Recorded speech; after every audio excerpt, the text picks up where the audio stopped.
us, committed to us, and had the team mentality to stay with Washington through their bowl game, and they came to us. And then as we made a coaching change, and I know everybody loves coaching changes, like the fix is always to bring someone new in, there's always collateral damage. And Coach Eckler's done a wonderful job, and he strongly believes in utilizing the college rules, which are different than the NFL rules, in which guys can get down the field. And so we will be more of a rugby punt team. And so throughout the course of the spring, we've both rugbyed and done traditional punt. Traditional punt is what Jack's great at. He's an excellent player that we hope has a chance at the next level. And so when we met with him on Thursday, when first Coach Eckler and then myself met with him on Thursday, we let him know that, hey, we would be moving in that direction, away from what he's good at. And while we offered him he certainly can stay, it's probably in his best interest to go and find something that's schematically what he does. And so, excuse me, I'd find myself if I did that in a team meeting. So, he asked if he could continue to stay and be at practice because he wants to finish what he started, which is just the caliber of person we're talking about. He was out there today. But I know he posted something on social media, and I know immediately when that happens, normally there's, hey, why would you ever want to leave here? And so I just want to be very clear that this is a young man who I feel terrible about the circumstances. When I met with him, he was so professional, so, obviously deeply disappointed. As he said, Coach, I'd love to stay here. I love the culture. I love everything that I'm experiencing, but I feel like I probably need to go look for something. I told him I don't know if I would have handled it as well as he handled it. And so I don't feel good about how it happened. I don't feel good about the situation. I don't feel good about it, but it is what's in the best interest of us moving forward, schematically and special teams wise. And he obviously, if he doesn't find something, I told him we'd love to have him back. We'd love to honor all the commitments we made to him. But this is a separate situation. So, we want to do right by guys. As I tell them, I'll tell you the truth all the time. I don't want to. I don't mind disappointing you, but I hate to have you say you lied to me. It's better that he knows now than in the fall. And so once that decision was made by Coach Eckler and stamped by me, we're going to move in that direction. So I just wanted to make that very clear, that he's not a kid that deserves anything other than, I hope Bryant, Vivian, Leona grow up to have the type of character in the face of adversity that he had. So, and I want to make sure I certainly address the fact that I hate the way it happened for us timing-wise and the way that, we transitioned. So in football, you're going to change your scheme, but this is completely away from what he would be able to do. So we'll try to help him as best we can. So that was long. I apologize. Secondly, obviously Lee Corso, I know he's announced he's retiring. I love college football. I've grown up around him, just watching him, and I want to thank him for his contributions to the game. He's meant a lot to everybody, and I know he's going to do one game. I expect we'll have them here this year at some point, and we'll miss him when he gets here. And we had 1890 donors out there at practice today. I want to continue to say thank you to them. Well, I know we're hoping that things go to revenue share. NIL's not going away. And, every year we're on more and more of an even playing field in all of our sports because of the people who give to 1890 and the Pede family. So thank you to them. And then finally, I just want to make sure, I send my hearts and prayers out to Coach Eckler and his wife as they deal with the impending death of his wife, his mother-in-law. So he went back yesterday. I'm sure he wouldn't want that to be too public, but this is the type of man that he is, that he went back to be with his wife as they are in those hours. And I appreciate him, and his two assistants did a great job today. So that was long. I apologize, but I feel like Jack deserved that. So with that, I'll see what you guys got. What is the timeline on bringing in a rugby style punter? We'll bring someone in this summer. Yeah. So obviously, we go to school till like May 10th, and then the guys report back for summer session June 2nd. So, we have some things in the works, and some plan A, plan B type guys. But it's such a unique difference between the pro and college games in terms of what you're allowed to do. In the pros, you can't pass the line of scrimmage until the ball is kicked, so you have to have all these big guys. And in college, you can move down the field, but to do that, run down the field when the ball's snapped. But to do that, you have to have a moving launch point. So when you look back to last year, especially as we've talked about the wins here, especially if you talk about the different unique situations that are here. To us, a rugby style kick takes advantage of the rules, takes advantage of our unique game day atmosphere here in the weather. So schematically, it's a no-brainer, and we'll just have to bring the right guy in. In terms of recruiting, you've had a lot of guys be able to watch practice. Just what do you think that they've been able to see in those practices, and what kind of feedback have you gotten? Well, I want people, if they're serious about looking at Nebraska, I want them to come watch us practice. Everybody's nice on junior day. Everybody's nice on, official visits. Come see what people are like at practice. And I hope they'll come away with a couple things. Number one, you see a bunch of coaches who really demand but don't demean. We're going to coach hard. But, my 9-year-old daughter's at practice sometimes. My father is a minister at practice sometimes. My 12-year-old daughter's practice sometimes. My son's out there every day. Like, it's a highly demanding, accountable atmosphere, but it's never demeaning. And so I want them to see that. It can't be too far one way or the other. It can't be just roll the balls out and have fun. You don't get better, and it can't be disrespectful, right? So it's going to be that. Number two, the level of instruction. There's a lot of schools that have really great recruiters, but they don't have great, those guys can't coach. A lot of schools that have good coaches. We're trying to find the middle. So I want them to come see DeKeel coach. Yeah, he's a great recruiter, but he can really teach and instruct and just carry that on the line down all the coaches. So I want them to see that. I want them to see our precision, our attention to detail, right? I want them to see the atmosphere. I want them to see that there's no silos. I want them to see that everyone's speaking the same message, though with different words. There's only one message here: player development, helping people get better, but people say it in different ways. So as they walk around practice and they see Kristen doing her thing, or Gus, or Dr. Stout from a mental performance standpoint, we're all engaged. And I want them to, one thing I always ask them is, can you tell the difference between the starters and the walk-ons in terms of the way they're being coached? And people can't, and that's important to me. My job's not just to coach the players that I think are going to play. My job's to coach everybody. My job's to make everybody better.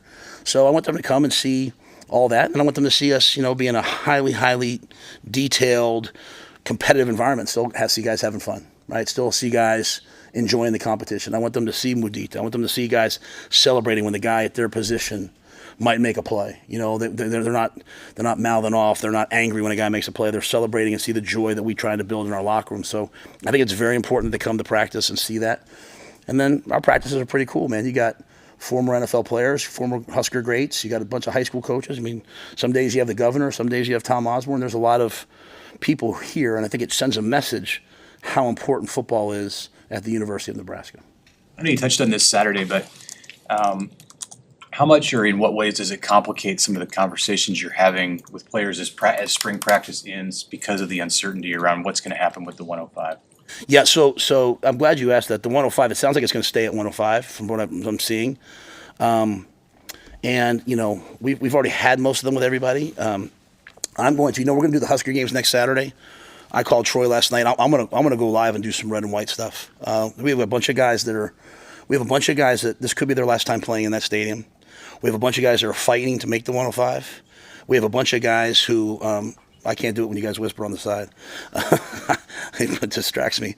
I have a bunch of guys that if they can't play here, they need some tape to go somewhere else. So, I'm going to wait. I've waited till after the portal closed on that Saturday. Portal closes on Friday, so it won't affect. The guys that are kind of cemented in their spots, they won't play. Some guys they might, ask to play or not. But those guys that are battling, some are twos even, but they want to prove that they're a one. We have a bunch of guys. So we're going to do the Husker games. We're going to bring out a bunch of Husker greats. We're going to have a bunch of competitions like the Pro Bowl. But I'm going to put the ball down a little bit and play some live football.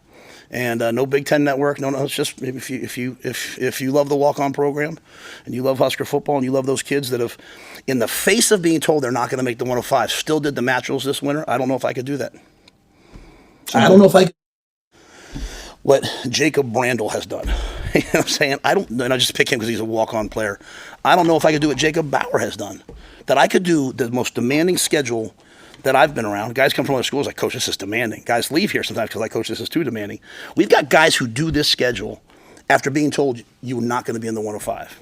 So I'm going to put them out there. And I'll tell my wife and kids to come watch them play. Could be their last time. Maybe they'll end up being a starter here someday. I bet you there's someone that plays in this thing on next Saturday that'll be a starter someday. So we'll celebrate the former players. We'll celebrate the guys. So, you can see the Dylans and Jacories and all those guys out there, doing a bunch of stuff. But I just decided really yesterday, you know what? When they decided it was 105, I owe it to those kids to let them have a chance, one last chance, to go out there and put some stuff on tape. And then if they're not going to make it, we'll send that tape to all the schools that they want us. They'll have some more tape to send out, but I hope our fans, like I said, I hope our fans will come out and watch those kids. So it's, I thought this would be grandfathered in. I really did, Mitch. So I was kind of banking on some of that. And then when I was told, no, it's going to be 105. Now I think you're going to be able to bring more guys to camp, and you're going to have to compete for it. Guys who are out for the year, I think there'll be an exception. So you'll probably be more than 105. But I can't tell you how grateful I am for the kids that are still here, knowing that, hey, my odds aren't that high. They'll be the guys someday that run the country. I made a point today out there with Jacob Bauer.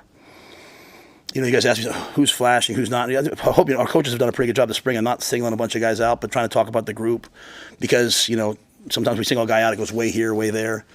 But this kid, I can't even let him go to twos anymore because he plays like a starter, and he wasn't even invited to camp last year, and he pays for school, doesn't have an NIL deal, and he just plays and plays and plays and plays and plays and plays. So. He won't practice next week because he's not just in the 105. He might be in the starting lineup / some of the packages we'll do.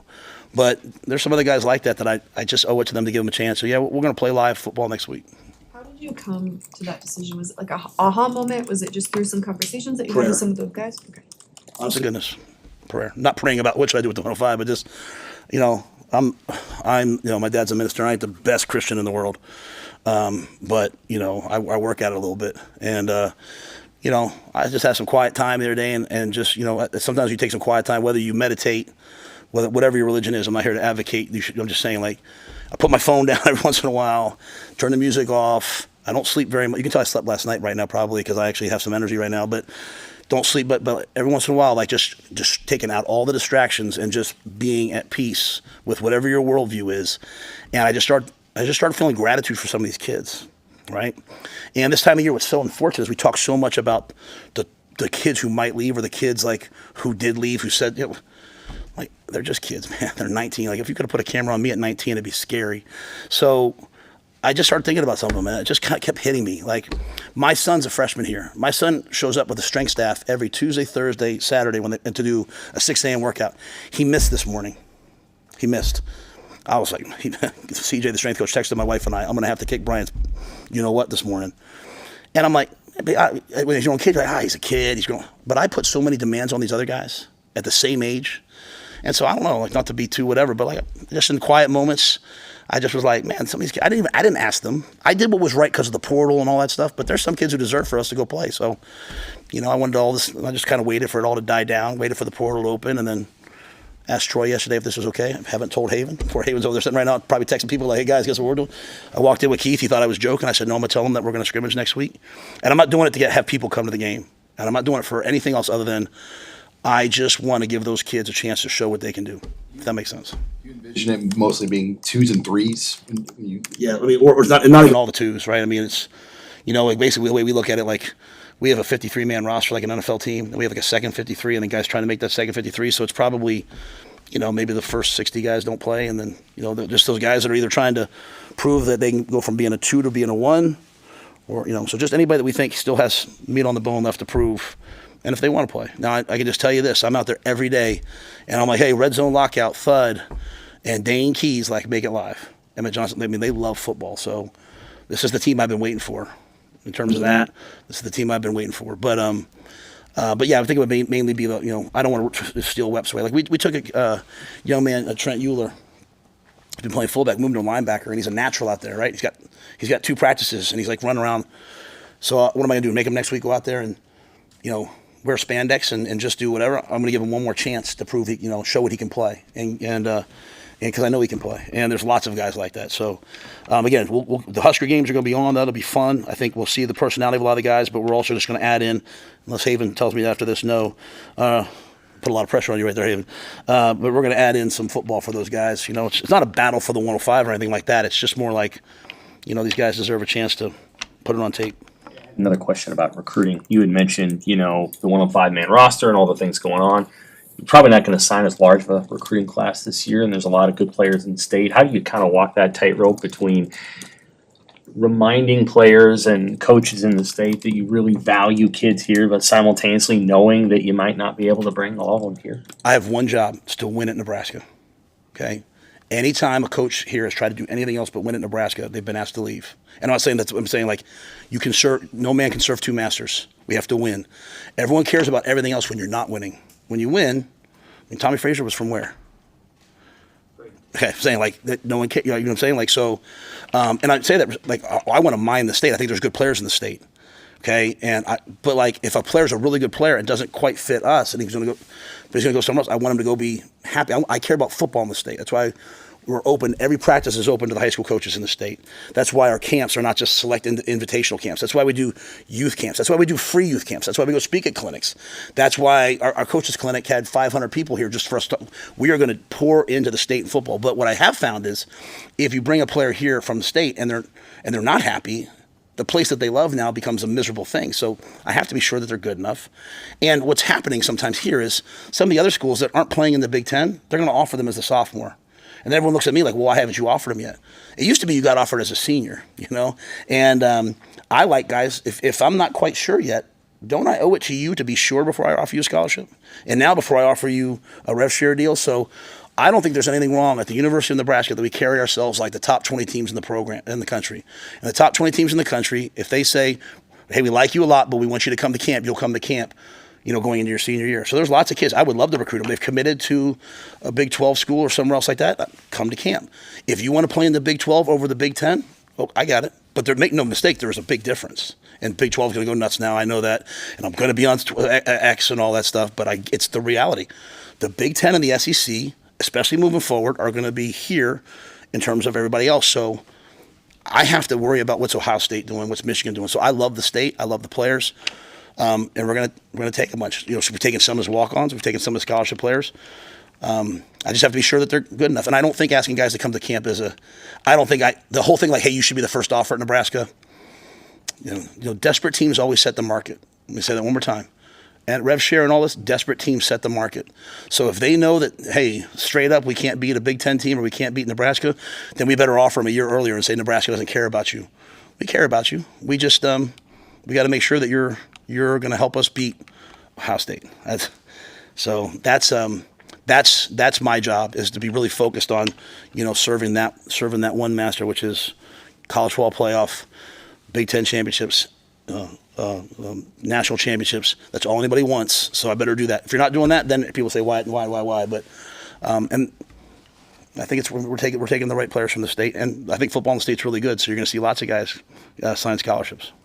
How are those guys that are maybe on the 2D impacted by those guys who have the long odds when they're seeing those guys? Maybe the odds aren't in their favor, but they're still out there going for it. How has that just impacted your culture as a whole, you think, and the players? Well, I don't know if our guys have enough time right now to think about, like, you know, I mean, every kid's fighting, you know, in spring, every kid's fighting for their own life, right? Like, I'm fighting to be a starter. If I'm a starter, I'm fighting to be a draft pick. So they're kind of all, I think as you get to the end of it, it's when it starts to really hit you.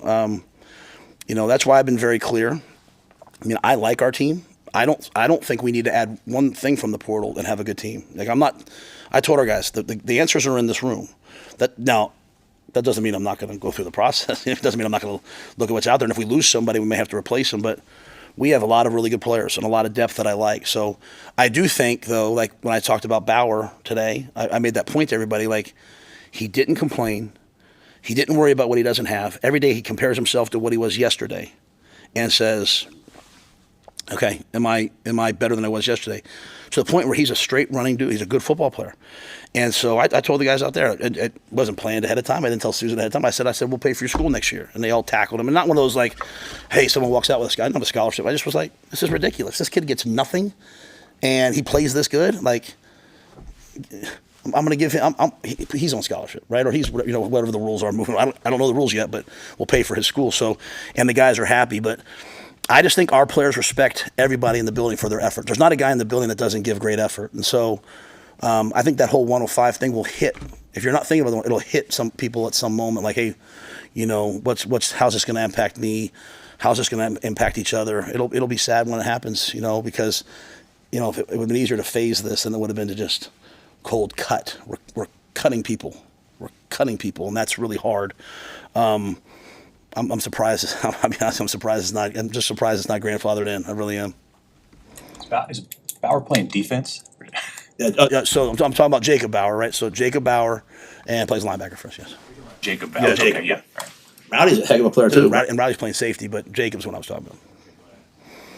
This is Anything else, guys? Yeah, I had a question about, you guys really dramatically improved your turnover margin last year, especially in the giveaway category. Takeaways probably weren't as many as you want. How's that been going in camp in terms of the way Coach Butler teaches it and the way your defense has responded to takeaways specifically that? Yeah, I think we're breaking on the ball and intercepting balls better.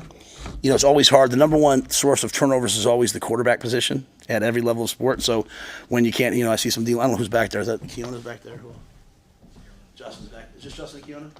So Keona, those guys get mad at you because you don't let them get near the quarterback, right? Because they would like to get the sack fumbles and all those things. I think the biggest thing is, you can do all the takeaway drills you want. Truly turnovers, fumbles, which is what, they come from, in my opinion, dominant contact and running through people and striking people. And we've had some of those. Some guys like Jeremiah Charles have gotten the ball out. I think we just need more. At the same time, I also think we're carrying the ball better. I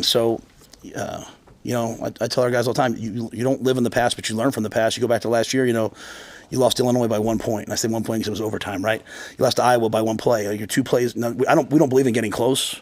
We believe in the urgency of the details of carry the football right and knock the football out, right? Knock the football out. So we have got to continue. But I won't know that, Sam, honestly. You don't know that till the season. You really, because, if you're knocking a bunch of balls out, great on defense, but on offense we must be terrible. So I like the way we're practicing. I like how physical the guys are, but I like how attention to detail we've been. We're just going to continue. We're still young in some areas to grow that. But the turnover battle, it's been since 2016 that Nebraska has been plus in the turnover battle for a season. So we were horrific. We were bad this past year. You know what I'm saying? Like better, but bad still. We've got to become either good or great. And that doesn't come with anything else other than, I think, really just getting better. When you're better, you win the turnover battle. Is this the team you've been waiting for? What do you mean? In terms of why do we have to go? No, not everybody. I'm saying like this is the team when you have a fourth-year guy who started in the SEC. You've got Emmett Johnson, who's a starting tailback. And let's be quite honest, if they were to get injured, they have a lot to lose, right? But they love to compete, and they understand that when you play football, there's an inherent risk.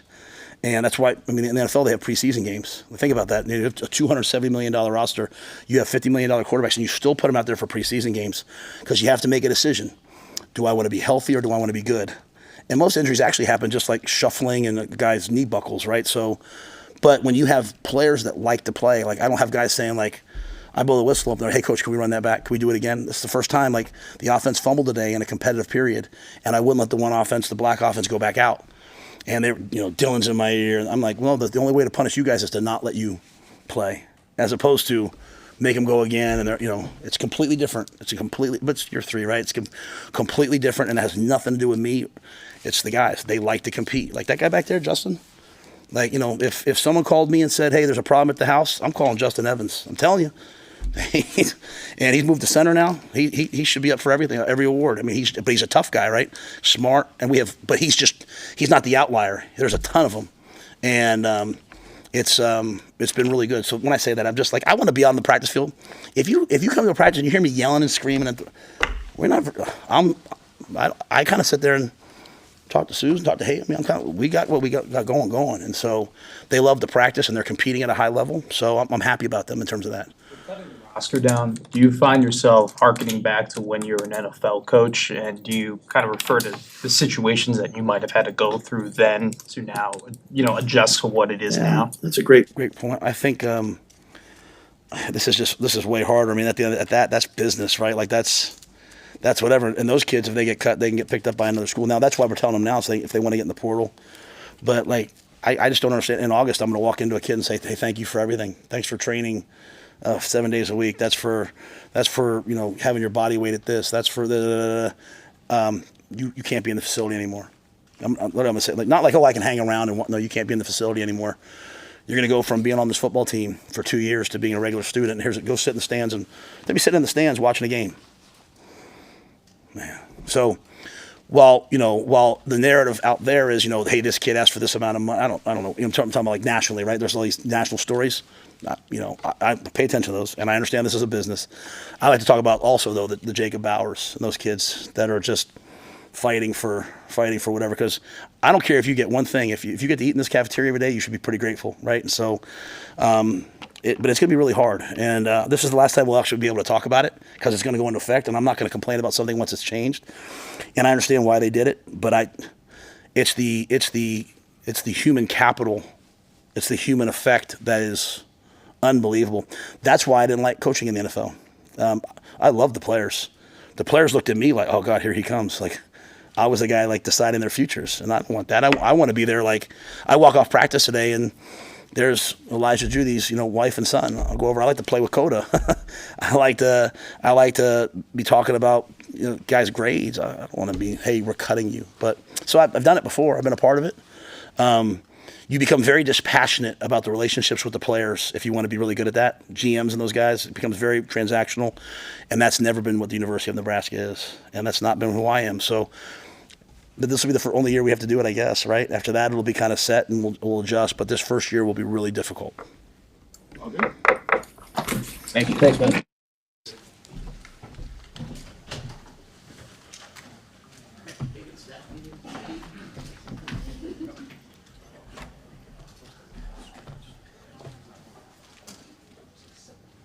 Start with players.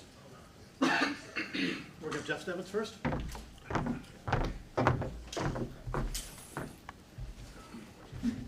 Looking for questions when everyone's ready. Justin, how has the transition to center been for you, just kind of moving into that role? Like moving to any other position, it's been challenging, but, I just look at it, I take my experience from guard and just moving it over to center, even though center is a totally different position from guard. I just take what I've learned, even getting those reps when I used to play guard and center, just taking that to now, and I've just been working on it every day just to get better. Like, what can I do, to improve? Because I can't improve everything in just one practice. So each day I just focus on if I can be better at communicating better or just, technique stuff. That's how it's been. Coach Fulgerson said like last fall, he didn't hear you say a lot of words. Have you had to change your approach a little bit with that center spot? Yeah, absolutely. Just like he said, like I probably said at most 2 words, to the team, but that center role forces you to get into a leadership role, and you have to take it on because at center, you're like the quarterback of the offensive line. You have to set the pace, you have to set the tempo. So it's forcing me to come out of my shell and just forcing me to just be one of the leaders on the team that we need. What lessons have you learned in the past from Ben, for example, in that role? With Ben, I think the most important thing is to just be confident and be calm. At center, you can't freak out because the game happens fast. So just learning from guys like Ben and Trent Hickson, who was here 2-3 years ago, just learning from those guys like at center, you just have to be calm because if you freak out, the whole offense is going to freak out. Did you get any tips or pointers from Cam Jurgens when he rolled through here? Yeah, so some of the players have been around him, guys like Henry and Teddy and Turner, they've played with him. So I would just say the biggest thing is just trust yourself. Like, just trust your technique, and yeah. He kind of had a journey at center too. Like he didn't necessarily start his career there, had some issues with the snaps. Did he kind of walk through how he had to overcome the adversity? Yeah. Did he talk about that at all? Yeah, just talking about, like being an undersized guy, just giving me confidence, just attacking everything that's in front of you, no matter what, how tall you are, whoever's in front of you, it's a nameless, faceless opponent. You just have to attack it. You guys brought in a couple of newcomers, Pritchett and Rocco. How have they blended in with the experience they've brought to the table? Yeah, I feel like they've blended in well. It's great chemistry on and off the field. I would say the most important thing is just with new guys coming in, we have to get to know them off the field so our relationship shows tighter on the field. Did you think when spring began, center was going to be it, or was it something after some practices? Did you still think guard was possibly important? No, I knew center was it for me. Yeah. When did that become clear? Was that like right after the last season? I knew I had to step up and step into that role, but I think Ben for just guiding me, as a young player, just being thrown in there in the fire, like it gets hot, but like just trusting him that I know that I can count on him has helped me a lot. And I want the younger guys on the team, I want me to be that for them. worked on your chemistry with Dylan and just knowing that the snap, it starts with the snapping, everything you do at that position. Yeah.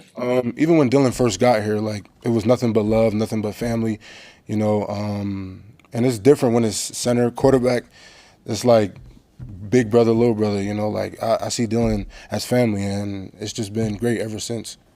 How helpful has the continuity of having Donovan as your position coach helped, especially as you transition to a new role on the line?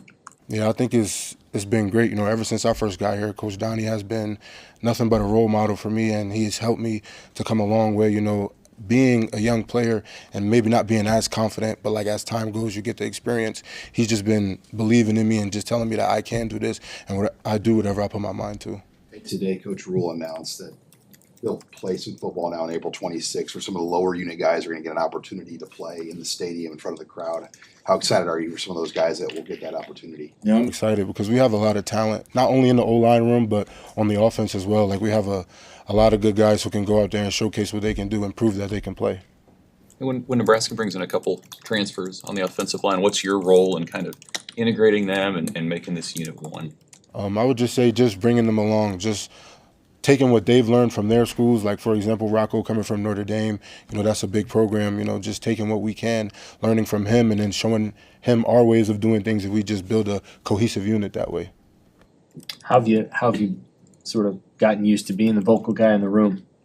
I think it started during the off season, you know, coming back from winter break. I was preparing myself like this is the year that I have to, you know, come out that shell, have to be more vocal, whether that be, you know, bringing guys up or telling guys, hey, that's not the way we do things, you know. How do teammates react to you being the vocal guy? I mean, as somebody who doesn't speak a lot, when you do speak, it means something. So I feel like guys have respected that just along the way.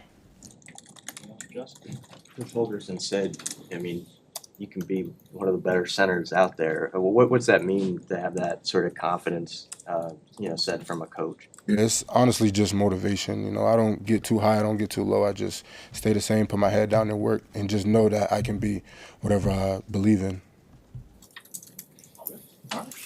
Thank you, Justin. Thank you.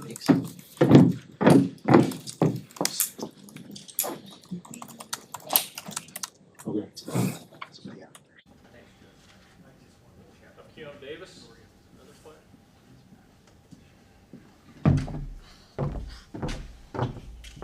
Hello.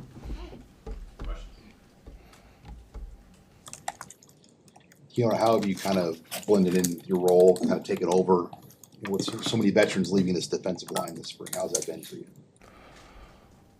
It's been good, actually. It was a lot easier than I expected it to be because of the older guys we still have, like Cam, Judy, and Pop. They've made it a comfortable space. You gained a lot of weight since you arrived. How much bigger have you gotten? When I came here, I was 245. I'm now 270. What'd you take from that first season of college football? Like, were there a couple lessons that you really learned that you're really working on after you had time to kind of think about what you got out of the year? Yes. I learned that it's a lot faster than high school football. As I put it, be like getting my feet wet, just like getting experience. Because of that, I now have more confidence. I'm more comfortable when playing. Keona, that period after the end of the regular season had to be tough for a young guy to just lose your defensive coordinator, to lose your defensive line coach in a really short period of time. Can you kind of go back to that and take us through what the emotional experience was like for you and how you chose to move forward and stay here? Not to be honest, I felt kind of scared, confused, because with them leaving, I didn't know how the defense was going to be ran. I didn't know where I was going to be. So like my mind was very frantic. But I talked to Coach Rhule. He kept talking. Nebraska kept communicating with me, talking with family, get my headspace all together, and let's ended up staying back here. I got to meet with Coach Braden, got to connect with him, and then talk with Coach Butler about the defense, and yeah. Is your role in the defense next year, do you sense that being a little different than what it was last season? Yeah, I see myself as being more of a leader now, because being one of the guys who played, like experience, just be a leader to the younger guys. Now that everything's kind of settled down, you got your coaches, you're in spring ball, what are your thoughts on how the line is progressing and what are your thoughts on Coach Brad? I think everybody as a group, we're doing good. We kept going up, up, and up. And Coach Braden, he a big ball of energy. Every morning he's always coming with a big smile, saying hello to everybody. Like if you come in feeling down, you just feed off of his energy and it just brings you back up. This is your first spring year, so I mean, just after going through mat drills, off-season workouts, just what's that process been like improving yourself these last few months? To be really honest, the first mat drills, it was really rough. I didn't expect it to be like that, but I'm grateful for it because it pushed me to be better. And then with the spring ball, we keep accelerating, keep going up, and my progression to being a better football player. Is there anything specific that you've been working on this spring? Yeah, like study more, getting more time in with the coaches, learning my playbook more, so when I get on the field, I can just play quick as possible without even thinking about nothing. You mentioned Coach Braden's a ball of energy. Did you know, like, the first time you talked to him, like, this can work, or what was it? The first FaceTime the first time. He was the same thing how he always is. He's like, "Hey, Keona," just real loud. It was awesome. What's been your experience in being a teammate now with Williams Winery? Two of you probably seem to have some things in common with your skill set. So how have you what's it been like to work with him these last couple months? It's been great. We've been helping each other out with certain things of our game. Like, so some things I struggle with, he'll help me out, and there's some things he struggles with, I'll help him out. So we just been feeding off of each other. Coach Rhule talked about there's going to be some live football here after all in a week or so. What do you think that means to some of the younger guys at your position group or that you've just been working with for them to get their chance out there? Could you repeat the question? Just what do you think it means to some of your younger teammates that maybe they're going to get to play some live football in the Husker games? It's a chance to prove themselves, to show what they've got, to put it all in line, so they see, so the coaches see what they have. How has Riley Van Poppel kind of helped you in your development here? He's been a big help, actually, since I first came here. He's been helping me with the plays, studying, and when we've been out on the field, he helps my technique. He's been a great help. Anything else for Keon? All right. Thank you.